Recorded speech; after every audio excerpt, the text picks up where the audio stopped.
Thank you very much. Thank you, Alex, and thank you for having me here. It's not this morning, is it? You're right. It's lunchtime-ish. I'm just going to get my screen up. So I am Claire. I am the founder of Studio 5 Social, and I support business owners like you guys in terms of them marketing themselves and their businesses, or for this group, probably more your clinics, and how you can successfully market those on social media platforms. In the last 5 years, I have specialised in Instagram, but I also do offer support for businesses that are wanting to use LinkedIn, and I also do a lot of training within Canva to help people build branded templates and creatives that they can use anywhere within their business.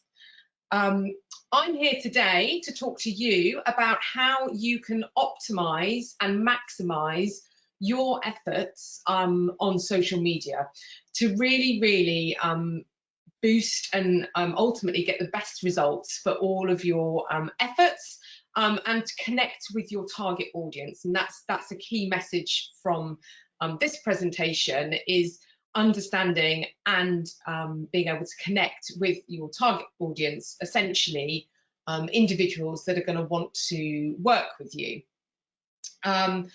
So if we look at breaking this down, social media itself is a huge topic, as I'm sure you can appreciate, but I'm going to give you a whistle-stop tour and hopefully remove some overwhelm that if you might be feeling about using it if you've not used it before, and also give you a little bit of clarity in terms of maybe understanding which platform might work best for you.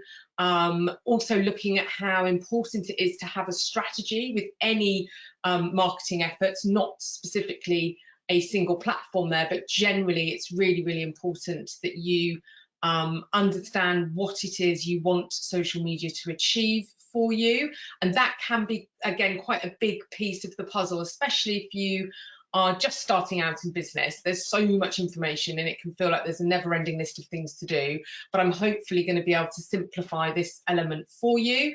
We're going to look at knowing your audience and why that's really important in terms of the content you're creating. Understanding your brand voice and why that is important. Looking at SEO, so search engine optimizations for the social media platform you're on and why that's so important. Looking at content and touching on what actually makes brilliant content. And then I'm just going to sort of look at some key takeaways. So before we get into that, I always think it's quite interesting to look at, I'm a bit of a data geek, so in terms of social media, there's some brilliant stats if you're sort of wondering why you might need to be using it within your marketing toolkit.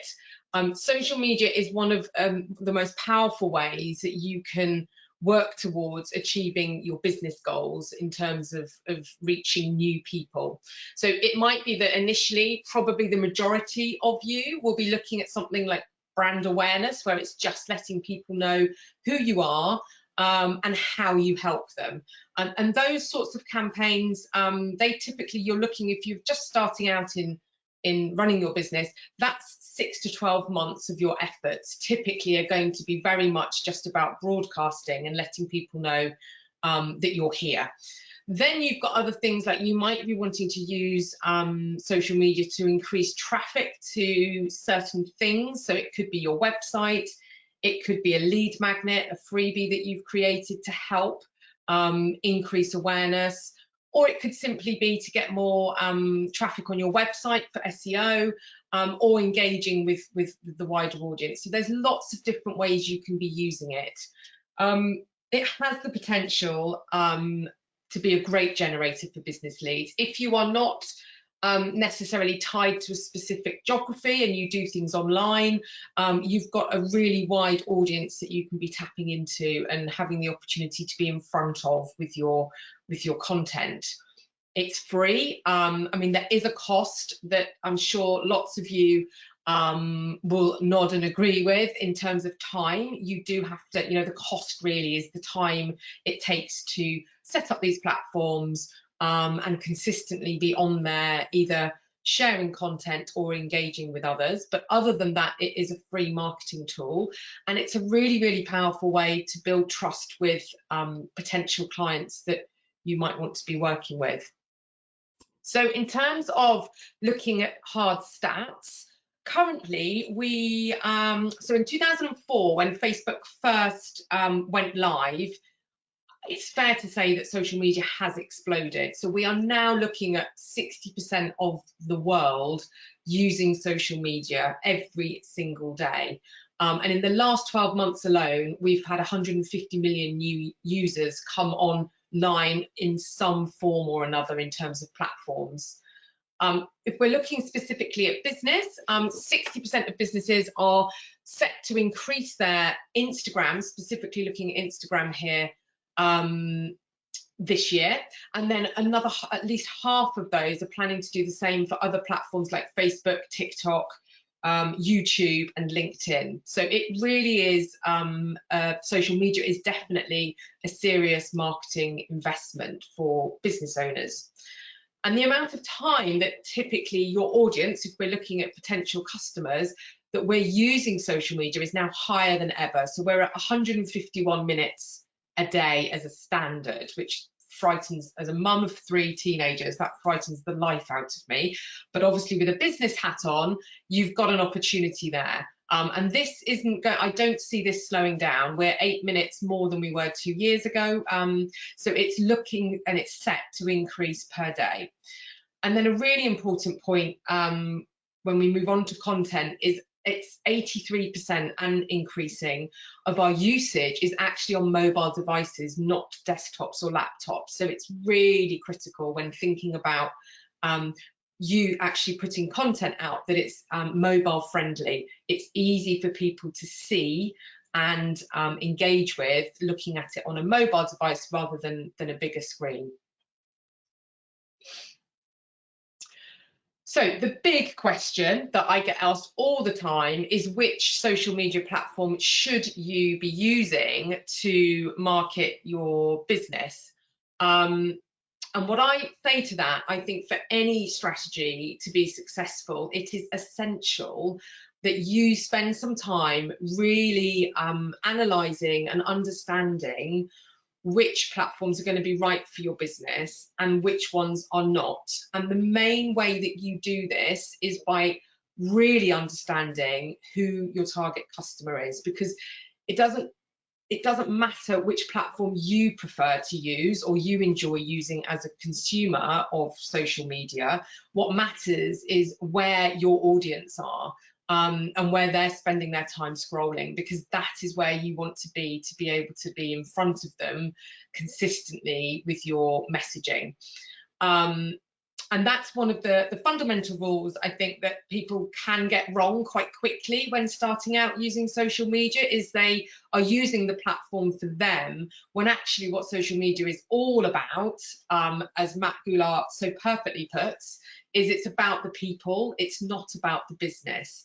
So it's really important that you think in any strategy when it comes to marketing that you're providing for your people, your ideal customer. If you could sort of write that down, what would that person want you to provide for them? And if you're providing that consistently, they are going to trust you, and once you have their trust, you can move them through the funnel, and they'll ultimately end up wanting to work with you. So a really easy visual here for you to kind of maybe start thinking about where your ideal customer is. We all love ice cream. So here we have 6 different ice creams representing each of the platforms. So Instagram typically is going to be a very visual platform. I think this works really well for nutritionalists.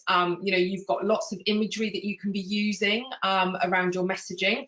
So typically you'd be looking at, with ice cream as your example, you might go live to eat that ice cream, you might create a fun reel, you might collaborate with somebody else that likes ice cream to talk about it.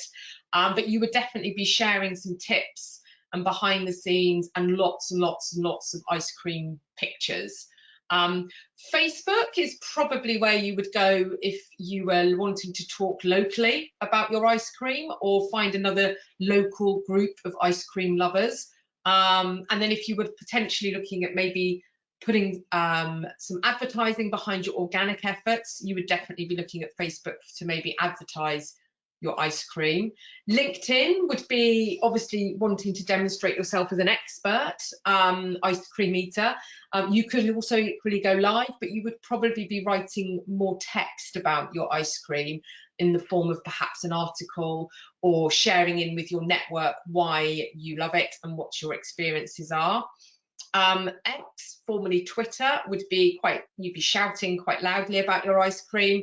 Very sort of short, sharp shrift text-based, and that would be where you would want to hang out if you were happy to sort of talk about your ice cream that way. You've then got Pinterest, still a platform of consideration, but you're probably more sharing a mood board or a selection of ice cream flavors that your audience might want to try. And then we have the TikTok platform, where you would definitely be producing lots of fun videos or memes of you eating your favorite ice cream to some music, or even pull together a bit of a routine of various eating ice cream moments. So they're the main big six, and I would say the bravest part, the hardest part sometimes, of devising, of putting together your perfect social media strategy, is actually consciously deciding where not to be and why. You cannot run a business and live a life and be active on all 6 platforms. So when you're starting out, or if you really want to maximize your efforts, my advice is to pick one, and do one really, really well. And then as that gets into more of a sort of strategic format for you, or you're able to kind of deliver to that one platform, you might then consider moving on to a second. But more than 2 is going to be a lot of time and energy needed to make that worth your while and make it work for your business. So it's really, really important that you spend some time thinking about those platforms, because then you will enjoy more success, which is obviously the name of what we're all aiming to get. You will enjoy it more. It will not feel overwhelming. It won't feel like a burden. And your investment and your efforts will start to show you growth, and you will enjoy an engaged audience, versus if you were to obviously spread yourself a little bit too thinly. So 3 big questions to start with when working through which platform is right for you is: number 1, as I've already mentioned, it's your target audience. Who is it that you are wanting to reach, and where are they? Where are they scrolling every single day, or when they go to social media, which platform are they hanging out on? What does your sociable brand, so that's you and how you are going to interact, what does that look like? Because that will also help you understand which platforms will support your strategy. So what type of information are you going to be wanting to share, and how are you going to be sharing it? What ways are going to work for you? Because that's also really important, because it means that you will do more of it. And then really consider, a big consideration is how much time you have to invest in your platforms. All 6 of them are hungry, well, as hungry and as noisy as they need to be. The more you give, the more they can take. So it really is down to us as content creators or account owners to put in those boundaries. So it's really important that you look at sort of how things are. You know, you're running a business, you've got your clinics, you've probably got some idea of some clients already. How much can you realistically give to your social media platform, and stick to it? And that will also help you plan how you use the platform. And then questions to ask you as somebody running a business is: number 1, is this platform going to reach your target audience? Number 2, is it fitting with my brand position? Do I have the right to play? So when I go onto that platform and I look for similar businesses to myself, are they there? And if they are, that is definitely a signal that it fits with your brand, and will, most importantly, help you achieve your goals. So it's thinking about what your goals are. Is it that in the first instance you just want people to know you're here? Is it that you need to get people specifically to a location, perhaps to a clinic, or can you do you do some of your services over Zoom? Is it that you want to increase your new client intake by two a month or 2 a quarter? You need to sit down really and sort of look at what those goals are, and then work out how, as part of your marketing toolkit, social media can help you achieve them.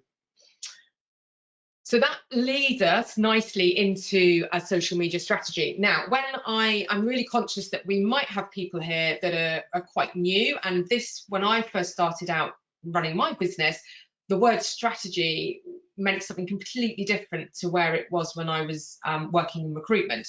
So essentially, a social media strategy, all that is your plan. Keep it really simple. It's your plan of action. So how are you going to use the platform, and some form of clarity around the content you want to be sharing on that given platform. So to break it down, there's sort of 3 to 4 main components if we're looking top line at a strategy. The first one is knowing your audience. So finding and engaging with your people really needs to be at the center of any strategy. And to be honest with you, this would apply for any marketing strategy that you're looking at putting together for your business. You want to find these people and you want to keep them engaged or warm. So the way to do that is through your content. Your content must speak directly to your audience at all times. So again, flipping it back to what I just mentioned about social media being for the people, not for you. You might have brilliant ideas about what you want to talk about through things you're learning, or the nutritional advice you feel that people want to give or be given. But if that isn't actually striking a chord with your audience, they are not going to engage with it. So it's flipping it slightly into thinking about what your audience want to see, or what is going to make them stop and engage. And that needs to be really at the heart of any strategy. And to do that, the easiest way to feel really confident that you know your content is reaching the right people is to look at building a client avatar or an ideal client, which essentially is just a semi-fictional character who represents your perfect client walking into your clinic. With this, it is semi-fictional, but I personally find it much easier to build these individual characters, sometimes with people that I know in mind. I might not be thinking exactly as they are, but say, for example, if you have a friend or you can visualize a person, this bit becomes much easier. And it's understanding what content they will find most valuable. So here are some questions that you should brainstorm when building and understanding this ideal audience. You can drill right down. The more information you can get on a piece of paper, the easier it is to feel really confident that you're going to be connecting with them with your content. So we've got demographics around age, sex, where do they live, what brands do they like, do they have children, do they have grandchildren, which platforms do they hang out on, are they logging onto Facebook to catch up with family, so being in that feed you would possibly get in front of them.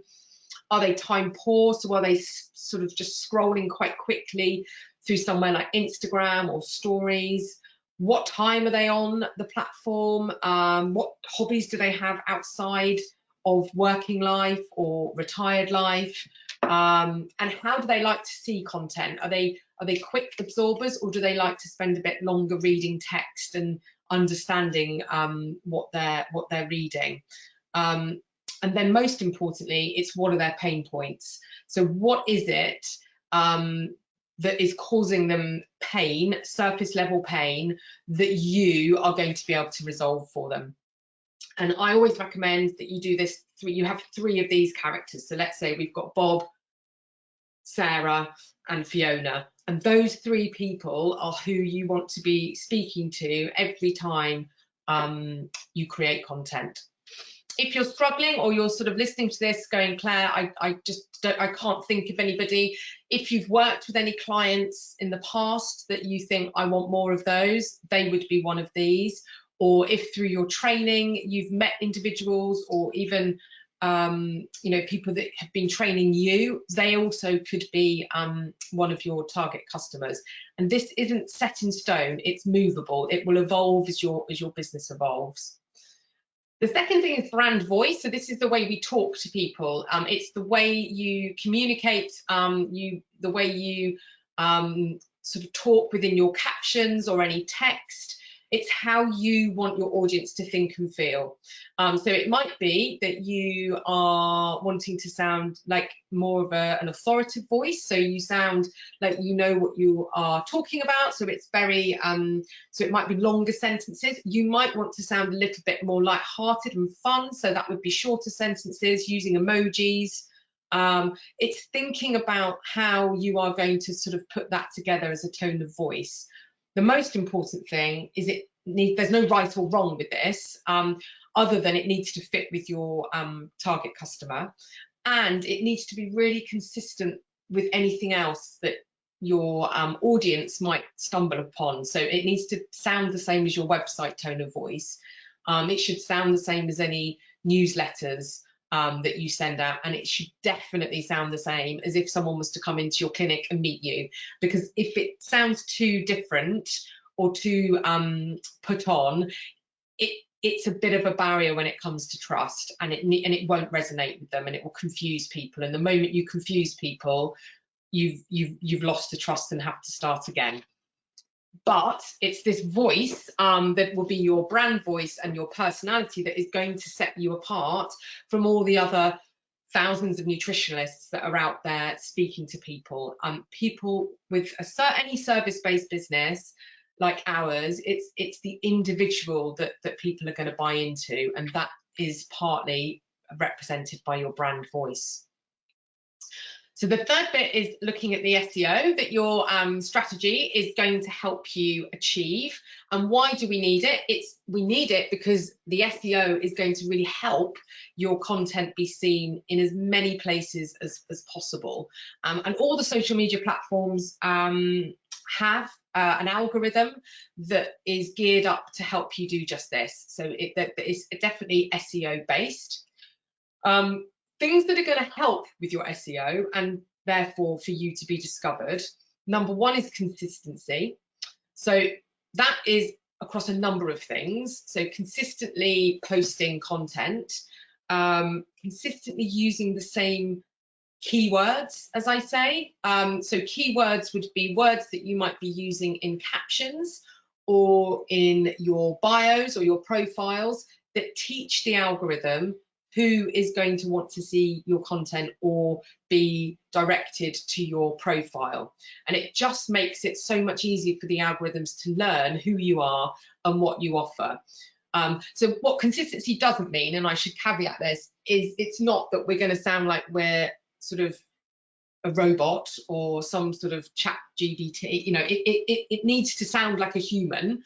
But if you are looking at, say, something like nutrition for menopause, the words nutrition and menopause are going to want to come up, or they just naturally will, in the content you're sharing, because that will help it be seen. A really good exercise as well is to regularly brainstorm the words that your audience, again, going back to your audience, what they typically would put into a search engine, say like Google, to find you, because that is also how people use social media, is they will come to the discovery pages and search either through a hashtag or just through a word. So for example, for me, those keywords that I regularly want to be using are things like Instagram training, hashtag help, Reels training, Canva workshop. I'm based in Guildford, so I'm also really mindful of when it's necessary, when I'm running workshops perhaps more locally, I need these algorithms to know that if people are searching for things like this in Guildford, that I want them to come and see my profile. And the fourth element to a strategy is how you go about creating impactful content. We can all create content, but it's really understanding what is going to be the most impactful content. And the way that we do this is through wanting to basically understand what the sweet spot is. So if you can visualize everything that you want to be talking about, and also what your customers are interested in, where that overlaps, where you've got those commonalities, that is the point where the content is really valuable. And if it's valuable to your customers, it's going to be relevant and they are going to want to stick around to see much more of it. So here is a Venn diagram just to kind of visually share this with you. You've got this bit, which is your ideal customer, which is the dark pink, and then over here it's you as your business. And it's where these two cross over that we call the sweet spot. And this bit, the dark blue oval here, that is where is everything that you want to be talking about with your content. So anything that you share really wants to sort of fit quite nicely within this sweet spot, because you know then that you're going to be striking the right chord. So this is an example, if you're not familiar with the sweet spot as such. This is me extracting that sweet spot for a nutritionist who is specialising in shift workers. So this was a content plan we worked on together. And it breaks up into a pie chart, and these segments are essentially her content topics. So the biggest part for her is obviously going to be sharing her brilliant nutritional tips, specifically for people who are working shift patterns, to help them obviously keep a balanced diet, feel energized, be able to regulate their sleep patterns, because they obviously are needing that in their world. So if you were someone that struggles with that sort of shift working, and you were to see some content that was solving that problem, you are probably going to want to read it or engage with it. So that's the biggest chunk. You've then got some really, the next sort of biggest chunk of content would be for her specifically drilling down on the niche that she is operating in. So that would be shift workers. We've then sort of talked about recipe ideas, because people always feel when they are time poor, they struggle, or they think that they just cannot know what they could be cooking quickly, or what recipe combinations are going to work best for them. So she shares regular recipe ideas. We've then got some lifestyle advice, again, probably with a more of a sort of shift towards balancing sleep patterns. And then really importantly, everybody's pie chart should have a segment dedicated to social proof or testimonials. If it's something you feel really confident with and comfortable with, these are your boundaries to set. This would also maybe be a bit of back behind the scenes, a bit of you personally, and things you're happy to share with. And that's one example. So really, it's looking at the things that set your business apart. And I think the best way to do that, depending on where you are with your business and your business model, whether you've been operating your clinics for a while or whether you're just starting out, I think this is always a good exercise to do, is just spending some time listing at least 5 things that set you apart from other nutritionists. What is your unique selling point that could attract your ideal customer? And that could be a niche. I do not want people hung up on that word.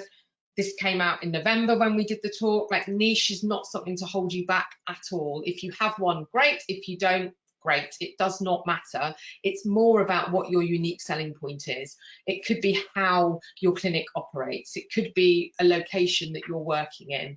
But if you can just sort of brainstorm 5 things, it will also be a really good exercise for you to feel really confident about exactly what value you're offering to your potential customers. So another really big question then, leading on from, okay, Claire, you've told me I need to be creating this impactful content, but what makes content so great? What is it that's going to make people want to engage with the things I'm producing? I've got some more stats here. These are from a survey that was carried out last year, so 23, by Google survey. And they were looking at exactly this. It's what content are people engaging with? The viewers of these social platforms, what is it that they're, that's sparking them to want to get involved with the business? And 87% of those involved in the survey said that great content to them was either personable and relevant to them, so they could relate to it. It felt real, it felt authentic, and it was really, really relevant. So going back to your Venn diagram, that is your sweet spot. It's just relevant because they're interested in it and they want to know more. 94% of them said that good content was telling them a story. So they felt like they were having a story told to them, and from that, 92 said that good content has had thought and effort gone into it, which absolutely is the case. You can spot a mile off content that might have just been grabbed or sort of forwarded from another account. It's not authentically created, and that has a big impact. And finally, 85%, so still a big number, said that good content to them makes them feel something emotionally. So you're sparking something. It could be that they feel relieved that you've just taken something that they were finding really hard off their plate. You've solved a problem, you've given them a hack that they just didn't know about. Maybe you've entertained them, maybe you've inspired them, but emotionally they're feeling something. And a really good framework to operate within is what I call the 4 Ps. A successful content strategy will have a blend of all of these things I'm going to show you. And what you can also know is that if your content that you're sharing ticks one of these off, then it's definitely worth posting. So the first is positioning content. This is content that puts you very much clearly in the arena as the expert in what you're talking about. So it's tips, advice, training, your background, your qualifications, stats are great, tips, how-tos, basically anything that leaves people really, really clear that you are the go-to person within this category. So here are some examples. So very much clearly stating, all 3 of them, that they are experts in what they do. Whether that's like Melanie here with her testimonial, that's really clear that she is operating very successfully, talking about menopause or the perimenopause. You've got a very clear message here about endometriosis. So again, if somebody is wanting to see that content, is maybe struggling a bit with that, they're going to click and they're going to want to see more about that because they want some help. And also, if you've got a family and you are struggling constantly in food troughs, you just don't know what to make, you're going to want to go and find out more about what Zoe's got to say and what people are saying about her course. The second P is problem solving. So this is where you've done the work, you know your ideal customer, you know what their pain points are, and this is the knack, this is a real skill, is you're solving them bit by bit.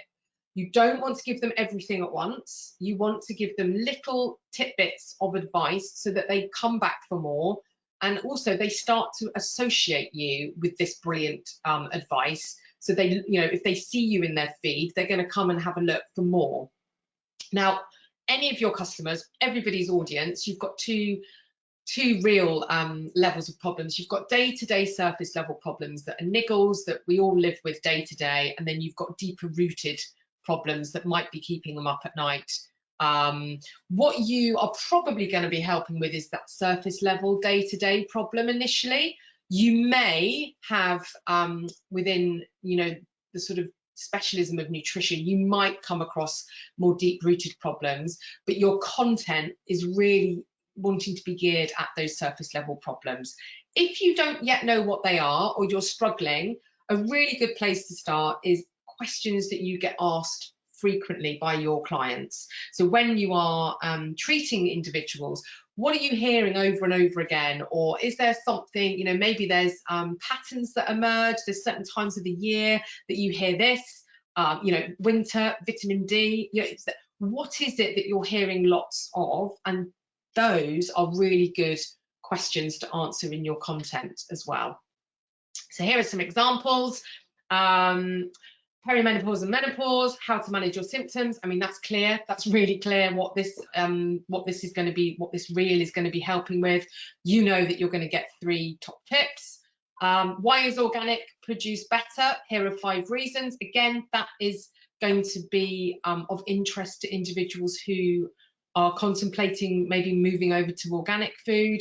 And then another one is, why do I always feel exhausted after lunch? So 3 really clear surface level problems that day to day are probably a bit niggly for individuals. The third one is one that people often feel a bit icky about. It's promoting themselves, it's promotional content. Bit of a truth bomb for everybody is there is absolutely no point doing anything that I've just described if you are not going to basically tell them what you do, what your offer is, and how they can work with you, how they can buy from you. It is so important to let people know how great you are and what other people think about how you do your thing. So this type of content is going to be things like testimonials, reviews, key results, case studies, before and afters, basically letting them know the results you get or the results they can expect and look forward to if they come and work with you. I recommend, people shiver, but I do recommend it. It works. I know it works. You do at least 1 promotional piece of content every fortnight. If you are launching something or promoting something, then I would obviously step that up more with a really clear call to action. So that might be that your website's launched, you've got an extra day in the clinic, you've got a freebie that you want people to download, you've got a newsletter that people might want to sign up. You need to let people know about it. You have to tell people something so many times before they even hear you. And with social media, at any given time, it probably realistically is 15% of your audience seeing that content anyway. So you can't rely on just every now and again feeling brave enough to share a testimonial. It's got to be very much part of your strategy.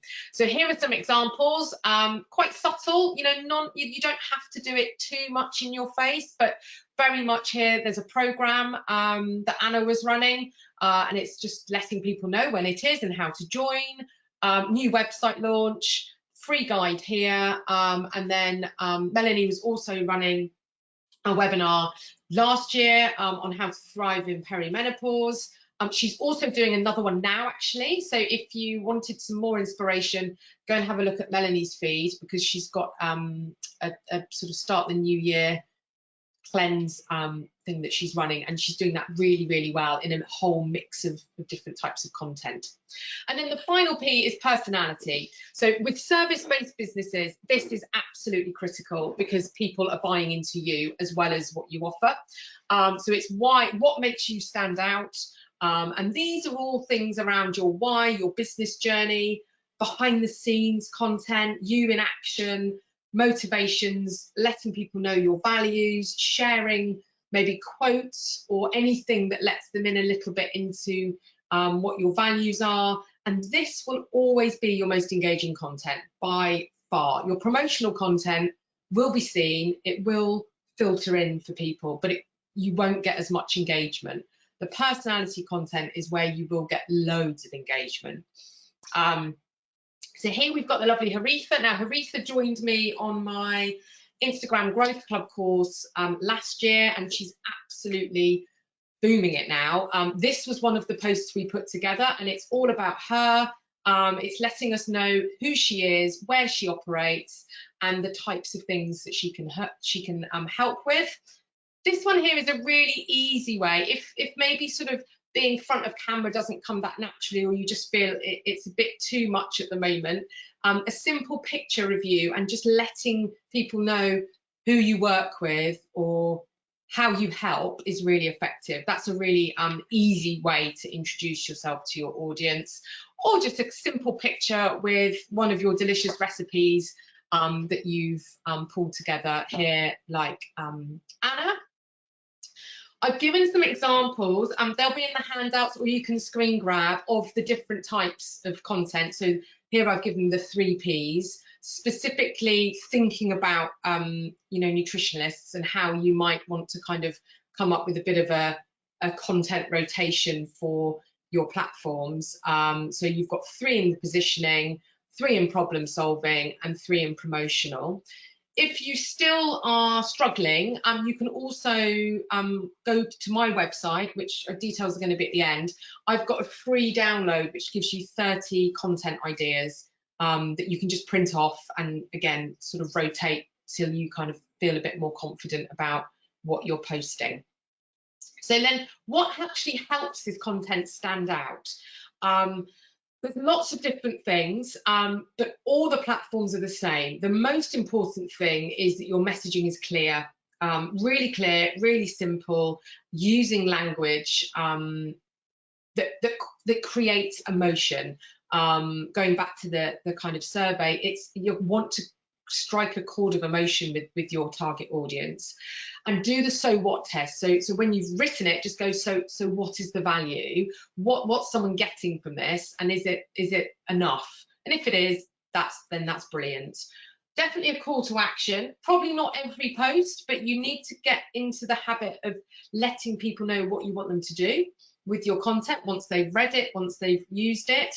Hashtags probably more specific to Instagram and LinkedIn. We don't use them on Facebook, but if you are on those other platforms which use them, hashtags are going to be brilliant to help you be discovered and teach the algorithm who to show your content to.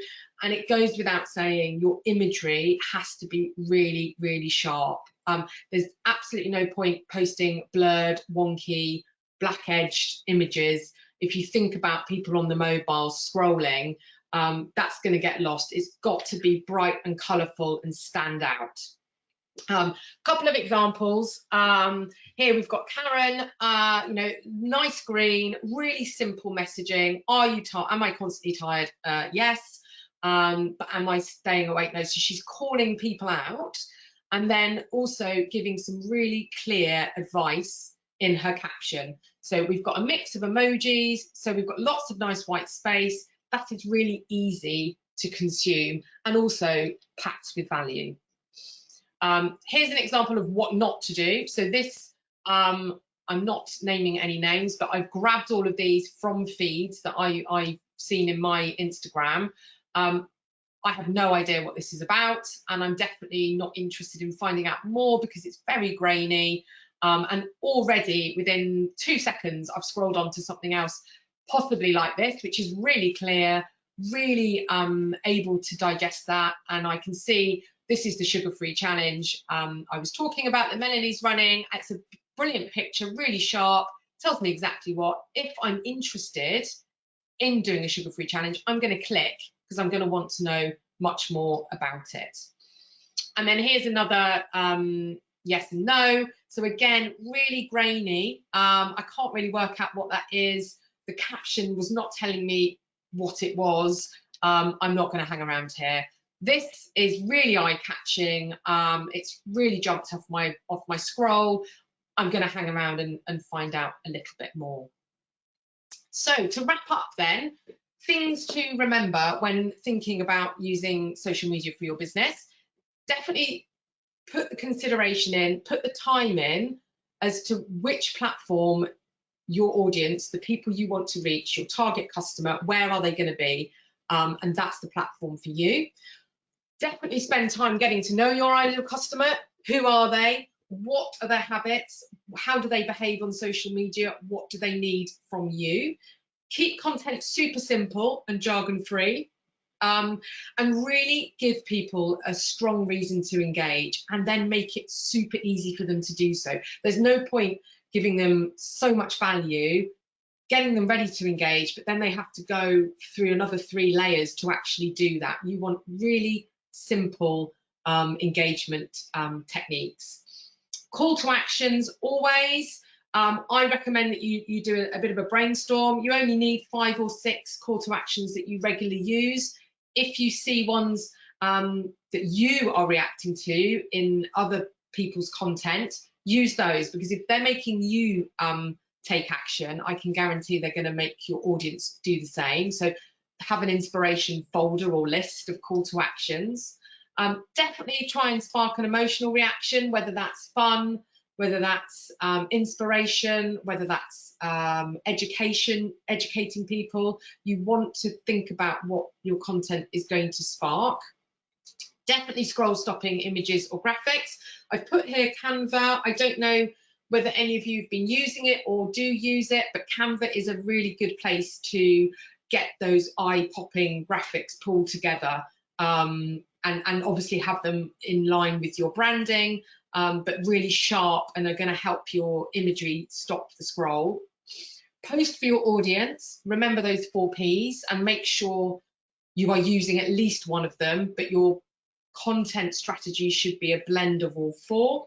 Do not worry what other people are doing. Yes, it's really good to be inspired and motivated by other accounts, but you do you. Do not worry about other accounts, because your clients are going to buy into you, not what other people are doing. So it's really, it can be tricky with social media, because even the best of us can get sidelined, but just be really confident that if you've done everything that we've talked about here, then you are on your own.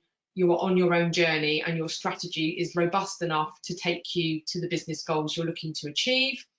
And think about when your audience might be on, and make sure that you're turning up and posting at the same time. Some things here to avoid, because I know that sometimes these things happen. So as I've already talked about, opening up accounts on every platform and then not doing anything is not a good strategy, because people can be turned off as much as they're turned on by a very empty account, or an account that hasn't posted in months. It can suggest that you're not professional or you're not active. Which could obviously be quite damaging. Don't talk about what's important to you rather than what's important to your customers. The more successful you are at engaging with your customers, the more it's going to help you understand what they want. Use your marketing channels to ask them what you can help with, or what they might be struggling with, and then answer it. That's a really good way to be using your content. And not posting for the mobile experience. As already talked about at the beginning, 83% of us are using it on a mobile. So it's really, really important that you're creating and showing up in a way that's easy for individuals to engage with you.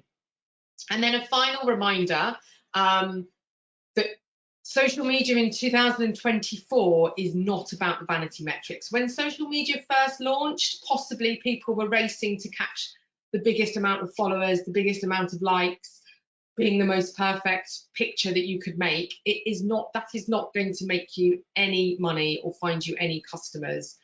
What great content is about growing an engaged audience. I don't think any of us here really need 10,000 clients. We all have a capacity. So it's about growing the right audience that is going to be there for you consistently and want to work with you in a way that works for you as well. So they're a quality client. And I think that's really, really important, and sometimes not always remembered. So that's the end of my presentation. Thank you very much for listening. I'm going to leave you with Carlos, because I think this is so important, in that I have this pinned on my wall here to remind myself that we do not want to be something for everybody. You want to be everything for some people. So that goes back to what I've just said, is you only need a handful of your people for your social media or your business goals to be a success. I touched on this in the presentation. I run an Instagram Growth Club twice a year. It's a 3-week online course. It's for Instagram beginners or anybody that feels that they just need a bit of a refresh or a confidence boost or a redirection perhaps with their account. For the Genova community, I have a 10% discount code. We can also take split payments, so we can take it as 2 payments. There's a QR code here, so if anybody would like to know more, scan that and that will take you to all of the information. And there's just some words here from Haritha, who signed up last year after this very presentation.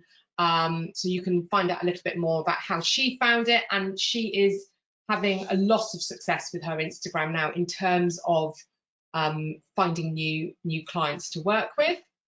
And then the second thing, which I am running, is a beginners. So this is complete beginners course to Canva. If you are brand new to it, have maybe opened an account, but don't really feel like you know how to use it, then I'm running online on Zoom workshop next month. Again, there's the 10% code that you've got here. If you would like to find out more, another QR code. But after this session, you will basically be up to date with how to use Canva. You will have some templates ready to go in terms of your content, and also hopefully you will feel a little bit more organized with how you're using it. And that's me done.